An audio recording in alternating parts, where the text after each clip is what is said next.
So, quick rant. These games are trying to milk you for all you're worth. Call of Duty, EAFC, Diablo, they have created systems to hoodwink their players, and it just keeps getting worse the more I look into it. And the thing is, this stuff is remarkably and infuriatingly effective. Let's talk about it. I started playing Call of Duty Mobile about 3 years ago. It's a fast-paced first-person shooter with all sorts of perks, abilities, and weapons. PS, as you can see from these clips, I'm fucking cracked, okay? Let's just get that out of the way. So COD Mobile is the free-to-play mobile version of the super mega famous games from Activision with over 500 million installations. Billion with a B. The game has the regular, multiplayer mode, multiplayer ranked, and battle royale modes. There are special tournament and seasonal modes, private rooms, but I'm not going to talk about all that in this video. Of course, there are tons of weapons to choose from: ARs, sniper rifles, SMGs, RPGs, swords, and a heck of a lot of player skins as well. It's great. If you're new to COD Mobile, the premise is simple. You grab your favorite weapon and run around the map, taking down enemies and capturing objectives. After about a month, you get good enough to start consistently earning that highly coveted MVP end screen animation by carrying your teammates and, yeah, bragging rights. The game gives you daily login bonuses to make sure you come back every day to play, and there's this lovely thing called the Battle Pass that costs 220 COD points. Epic guns are prettier than normal ones, and in some rare cases can actually be game-changing. High off of endorphins and dopamine and adrenaline, your mind starts to wonder, what's next?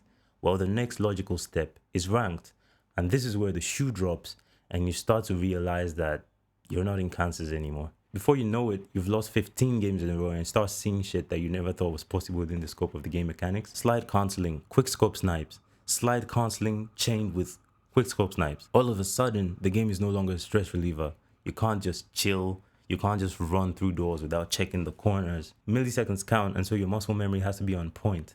You can't take a day off. You start seeing meta abusers, legendary and mythic character skins, weapons and death effects, and you're stuck with the lowest KD ratio in your team, running around with your unrefined ass bot skin and stock AK-47. Surely, you think, surely if I get one mythic weapon, it'll help level up my game by giving me that extra 1% that takes me from average to competent or even exceptional. It doesn't help that you're constantly bombarded with full page ads urging you to purchase the shiny new mythic metagun. Of course not, you think. Your mama ain't raised no fool. Mama didn't raise no fool. Purchasing the seasonal battle pass seems more like a reasonable deal. After all, you're a very content fellow and will just focus on grinding out your skills and making sure you're better at the game. Lol. I was once in those shoes, content to parade around in my battle pass skins and just grind at the game itself and get better. I learned how to use some of those insane broken movements, and I started leveling up in BR and MP ranked. I even hit legendary in the game, which meant I was one of the very best players in the game. Kinda.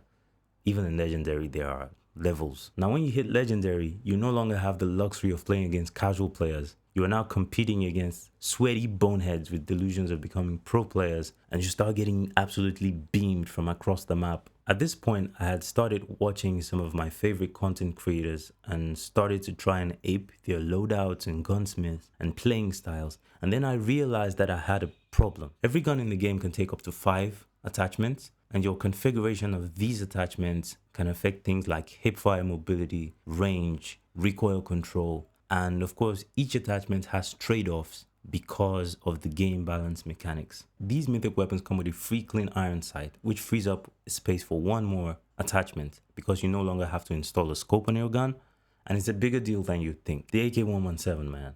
Sheesh. I caved, guys. I caved. I bought more COD points and decided to try the lucky draw, and $100 later, 135 Canadian, I had my gun. And I learned a lot about the practically fraudulent systems that these companies employ to try and rinse you of all your life savings. Check this out. No matter how much you spend, you cannot directly get the card you want.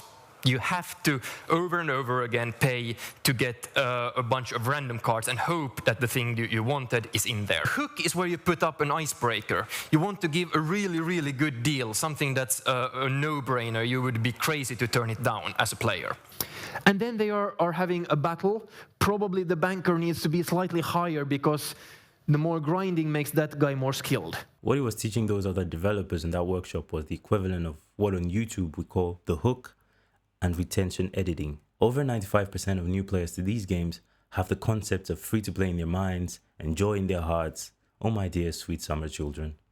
Once you make that first purchase, everything changes. Your mind was the prize, and now they have access. Players are shown a flood of banners and movie studio level trailers for the absolute most expensive items in the game, and hence the itty bitty battle pass purchase seems negligible in comparison. It's called the anchoring technique, and it's the height of manipulation. You see, the idea is to take advantage of our intrinsic competitive nature, wanting to have an edge over our opponents in actual in-game performance, and the social validation that comes with access to these rare, mythic or legendary items. And let me tell you, it bloody works. You break an opponent's camera, knock the sucker down, emote over them, and perform a fancy execution. Nirvana. It feels really good. And now that you've been blinkered, you start to chase that high again. Lucky for you, and I'm being sarcastic here, you will never run out of options to purchase. There's a new gun every season, and the mythical, legendary, and battle pass variants are ready to go. Imagine buying that as soon as it drops, before anybody else has a chance to do so. Your poor opponents get that flash of inferiority complex. They think you're better than you actually are. They make mistakes, and you get to stunt on the peasants. From the perspective of your teammates, you're a freaking deity. You get likes and friend requests and requests to join their clans. The reward centers in your brain lights up like a Christmas tree, and you start to crave this relatively simple method of acclaim. This is addiction, plain and simple, similar to the addiction to social media that we see pervading society nowadays. The devs have won. It's cash out season, but it doesn't stop there. There are more manipulative tactics at play. You see those content creators, the gods of the game, with the newest camos for weapons and characters that you compare yourself to and try and be like, whose influence convinced you to try and purchase these lucky draws. They do not even buy these things. You see, there's this little creator program that Activision has where they give these creators 20,000 COD points every month, and you looking up at them, you're paying out of your own pocket. It's disingenuous at the very least. I suppose one can say that's the backbone of every affiliate program, from company to creator. But the thing is, you're spending so much money on this game because every single season a new gun comes out. Every single season, a new mythical or legendary variant comes out. And every single season, you've got other guns that you haven't purchased that maybe have been buffed and made meta that you think you might want to buy to try and get a bit of an advantage over your opponents in close gunfights. And it's ridiculous, to be honest, from where I'm sitting, because it's false marketing. Quite a number of them are really good at the game, competitive players, and that's how they got to the point of fame where they could get onto this creator program. But some of them are file managers, aka hackers, who deploy aimbot and soft hacks to get a competitive advantage. And some of them start part with VPNs, which places them into less competitive lobbies where they can just dog on these people. And you, sweet summer child, compare yourself to that, and you try and achieve the same level of optics among your peers. Maybe one day you start a YouTube channel or a TikTok channel with clips posted to make some money the same way they are making money. And the truth is, the money accumulates because these content creators at the very top use the latest generation iPads, not even phones. And if you add that to the cost of the camos for weapons and characters that you've purchased, it just becomes quite remarkable, the amount of money you spend just for a single game. Now let's discount hardware purchases like an ROG phone or an iPad and talk about the actual in-game economy. This is interesting. I've got stats today, guys. So you see this gun, this amazing, well-designed sniper rifle. If you shoot someone with it, they turn into a flower of light, and of course you can see the starting price. There are only 10 items in the drawer, and the drawer is starting at 20 COD points. So one would think that if they were to purchase 200 COD points, it would be enough. Wrong. Absolutely wrong. 420 COD points is $7. With taxes, let's see, $7.8. And of course, they are giving you a generous 5% bonus, which is why 420 COD points costs just $7. So you've got 420 COD points, and you think if there are 10 items in the drawer and the drawer is at 20 CP, then 200 should get the full drawer. So with my 420, I should be able to buy 2 guns and with everything in the crates after. But that is not the case, because every time you spin, the price goes up. Only then do you realize that, holy crap, I'm going to have to buy more coins. And because of this little animation thing that goes on where it goes round and round and it almost feels like you're there, you find yourself deluding yourself that, of course, if I buy another $8 worth of coins, it will be enough. What does that remind you of?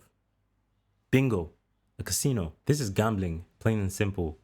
And more often than not, and I mean much more often than not, the last item which you really want, the gun itself, is going to be the last thing that you get on the draw, because at the first try, the first push of that button, your odds of getting that gun stands at just 0.08%, and it only increases marginally with each draw. That is abysmal. Of course, these purchases aren't made in your local currency. No. That would be too easy, because the sheer amount of money you're going to spend on a single draw would be very off-putting if it had the dollar sign behind it. So you're going to have to convert your dollars to COD points. If you were told right off rip that you were going to spend $150 on a gun, you would be in a better position to make the choice to do so or not. And chances are you'd probably be like, I'm not so sure about this. But you are buying coins with the discount slash thingy going on, which is another tactic. You've got conversions from COD points to other things like upgrade tokens, and it gets so convoluted that you are unable to keep track of what you're spending. This is why these companies spend so much money on psychology, because they're trying to figure out what makes the players tick. Just business. The in-game economy is so interesting, and there are levels to the value of each currency system. There's the C credits. These will buy you epic weapons at best, and you get them by just playing. You grind enough, you've got 100,000 credits. It doesn't have so much value. Next, you get the gold, silver, or bronze ticket thingies, which would substitute for at most 1 COD point. Next, you have the CP COD points, which you have to purchase yourself. It's the first one you have to purchase yourself, and it's the fulcrum of the entire economy, because credits are practically useless at some point. And when you have CP, you can purchase the battle pass, which is 220 CP. And the thing is, you're going to purchase, at least if you're trying to buy the battle pass, 420 CP for $7, and you're going to have 200 CP just hanging around. Now, the interesting thing about this battle pass is that if you purchase one battle pass, you are not going to need to purchase battle passes for a while, because you earn CP with the progression of the battle pass. So this is like a freebie. It is a little, carrot offered to you, like, hey, it's not so bad over here, because you buy the battle pass and you do not need to buy a battle pass for maybe 6 months, 7 months, because you keep recouping that COD point value within the scope of the battle pass.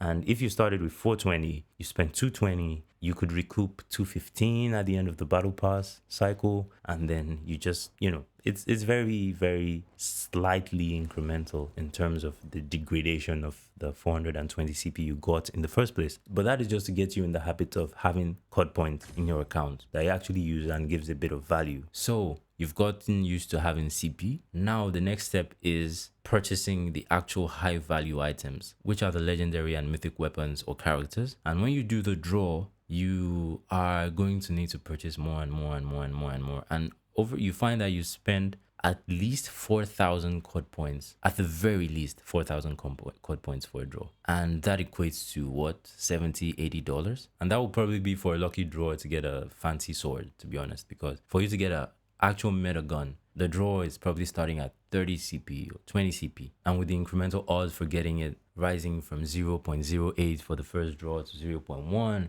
to 0.13 to 0.18, and finally on the 10th draw to 93.07. And note that is 93.07, not 100, because there's still a very slight chance that you get duplicate items, and that is converted to credits, the useless one. Then when you want to upgrade these mythic weapons that you've gotten, you're going to need to convert CP to upgrade tokens. And they have 2 types of upgrade tokens set in the game.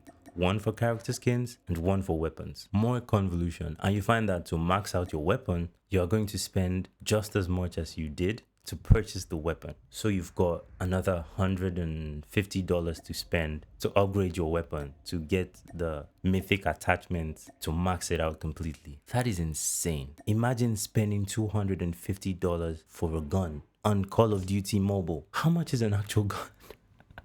And the more you play the game at that legendary level, the more you get immune to the old mythic guns and skins, and you feel compelled to stand out the big fish in this little pond of mythic skins and guns all over the place, and you feel compelled to buy more and more and more and more because, oh, there's this new meta weapon, and you purchase the mythic variant to get the absolute best value you can get from that weapon, and they buff it the next season, and it's the meta and everyone's happy, and then they nerf it thoroughly and the gun is completely useless. So you just have that stored there, but you are never going to use it because the gun is shit now, and there's a new king in town, and you've purchased that one, and the cycle repeats itself again and again and again and again. It is crazy, but people do it. I have seen people's accounts where they've got all the mythic weapons ever released on the game. Ever. All the legendary guns ever released. Ever. Can you imagine the amount of value that has been sunk into that account? It is crazy. And I found myself in my journey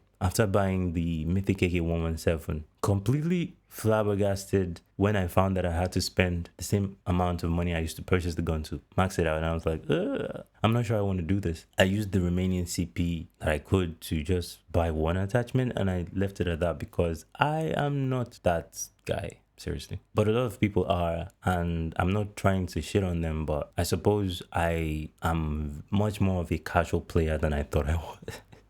It's not worth it for me, and I suppose I'm not customer of the year. It is what it is. I'm completely fine with that. Next on the list though is this tactic of giving you a mythic weapon or character for a limited period, like 3 days or a day or 5 days, and you get to use it and see how great this weapon is, and then they take it from you. The loss of something owned is something that we loathe as a species, and this is a tactic that these games use. Even Pokemon, for example, does the same thing. They give it to you and they take it back, and then you hate that feeling, and then you convince yourself to purchase it. After all, you're already a buyer in the economy. What is one more purchase? It is manipulative, but it works. And next on the list is the actual lobby composition. When you first log into the game, you get a couple of easy games. You start to feel good about yourself, and then they put you in a lobby with people of similar skill levels due to the skill-based matchmaking system that is embedded into the game. And then it becomes harder, and then you get emotionally charged, and you start becoming toxic. You start cussing out your teammates, and then when you finally win, it is cathartic, and then you chase that high again and again and again, and before you know it, you've been playing for 4 hours, you've not had breakfast, or you've not even stepped out of the house throughout the whole day, and it is quite interesting. Honestly, I find all of it interesting because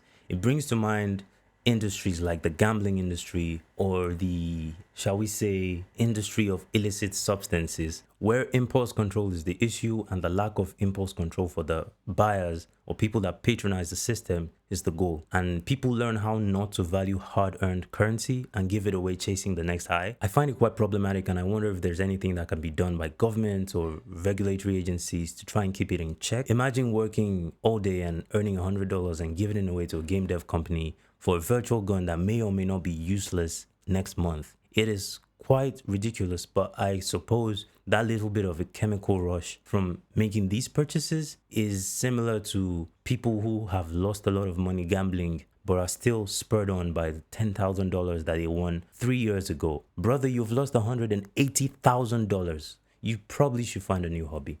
That's my 2 cents. Incredible. Thank you, and peace.